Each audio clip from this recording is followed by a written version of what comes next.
isbeddel muuqda samee. Ha noqon sanadkii hore sidaad ahayd sanadka soo socda inay ahaatid. Isbeddelkaagu ha ahaado mid caqliyan, mid cilmiyan iyo mid dhaqaalaba. Runtii haddii sanadka hore aad lahayd saaxiibkaas oo aan ahayn mid horumar sameynaya, saaxiibkaas oo aan mid aan kugu dhiirigelinayn inaad horumarkaaga ama guulahaaga aad gaartid adiga oo aadan xumayn ka xidhxeedo ee isku day saaxiibada horumarka jecel ee samada sare duulaya inaad la duushid. waayo haddii maanta sanadka soo socda aadan isbeddel sameynin waxaa tahay faashilka ama loserka la sheego.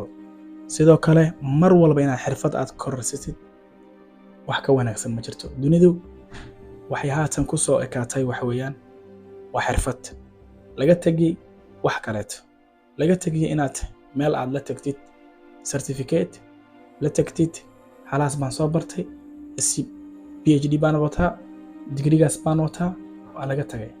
maxaad qaban kartaa ee haatan dunida marayda? marka waxaad sameydaa in xirfad aad isku soo kororsid taas ayaa mar walba ku wanaagsan.